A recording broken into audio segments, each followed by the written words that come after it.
अरे ओ काली कलूटी, अभी तक चाय नहीं बनी। लोग कहेंगे कि इनकी बड़ी बहन इतनी बदसूरत है तो पता नहीं खानदान में क्या कमी होगी। अगर खाने में कोई कमी हुई तो तेरी खाल उधेड़ दूंगी। शहर के एक पुराने मोहल्ले में एक बहुत ही पुराना मकान था जिसकी दीवारों का प्लास्टर जगह जगह से उखड़ चुका था और उसी मकान की चार दीवारी के अंदर सकीना की पूरी दुनिया सिमटी हुई थी। सकीना, जिसकी उम्र तो अभी सिर्फ 7 साल थी, लेकिन उसकी आंखों में ऐसी उदासी थी जैसे उसने सदियों का गम देखा हो। सकीना का कसूर सिर्फ इतना था तो उसका रंग गहरा काला था। उसकी मां तो उसे जन्म देते ही अल्लाह को प्यारी हो गई थी और यह बात भी सकीना के लिए एक ताना बन गई थी। मोहल्ले की औरतें और खुद उसके घर के लोग कहते थे कि यह लड़की तो पैदा होते ही अपनी मां को खा गई, मनहूस है, काली है। सकीना के वालिद जनाब अहमद साहब एक बहुत ही शरीफ और सीधे साधे इंसान थे। वे सरकारी दफ्तर में एक छोटी सी नौकरी करते थे। बीवी के इंतकाल के बाद घर को संभालने के लिए और सकीना की परवरिश के लिए उन्होंने दूसरी शादी कर ली थी। नई अम्मी का नाम रजिया था। रजिया जब ब्याह कर आई तो शुरू में तो उसने सकीना को थोड़ा बहुत प्यार दिखाया, लेकिन जैसे ही उसकी अपनी बेटियां पैदा हुई, रजिया का बर्ताव पूरी तरह बदल गया। रजिया की 2 बेटियां हुई, साइमा और नाजिया। कुदरत का खेल देखिए कि रजिया की दोनों बेटियां चांद जैसी गोरी और खूबसूरत थी। उनकी आंखें नीली और बाल सुनहरे थे। अब एक ही घर में अंधेरा और उजाला दोनों साथ साथ पल रहे थे। एक तरफ सकीना थी जो घर के एक कोने में सिमटी रहती, जिसका रंग तवे जैसा काला था, और दूसरी तरफ साइमा और नाजिया थी जो तितलियों की तरह पूरे घर में चहकती रहती थी। बचपन से ही सकीना के कानों में जो अल्फाज सबसे ज्यादा पड़े हुए थे, हट जा काली, पीछे हट, तू क्यों सामने आ गई। जब भी घर में कोई मेहमान आता तो सौतेली मान रजिया सकीना को बाबर चीखाने में छिपा देती और अपनी दोनों गोरी बेटियों को अच्छे अच्छे कपड़े पहनाकर मेहमानों के सामने पेश करती। अगर गलती से सकीना बाहर आ जाती तो मेहमान पूछ लेते कि अरे यह कौन है, क्या यह आपकी नौकरानी की बेटी है। यह बात सकीना के नन्हे से दिल पर हथौड़े की तरह लगती। रजिया फौरन बात बनाती और कहती, हाँ, यह घर के काम में मदद करती है, दूर की रिश्तेदार है।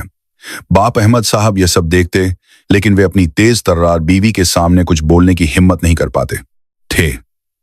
वे बस कभी कभी छुपकर सकीना के सर पर हाथ रख देते और कहते, बेटी दिल छोटा मत कर, अल्लाह सब देख रहा है। वक्त गुजरता गया और बच्चियां बड़ी होने लगी। साइमा और नाजिया स्कूल जाती, कॉलेज जाती, नए नए फैशन के कपड़े पहनाती और दोस्तों के साथ घूमती, लेकिन सकीना के लिए घर की दहलीज पार करना भी मना था। रजिया ने उसे घर की नौकरानी बनाकर रख दिया था। सुबह सूरज निकलने से पहले सकीना उठ जाती, पूरे घर का झाड़ू पोछा करती, सबके लिए नाश्ता बनाती, कपड़े धोती, बर्तन मांजती, और इसके बदले में उसे क्या मिलता? सिर्फ रूखी सूखी रोटी और ताने।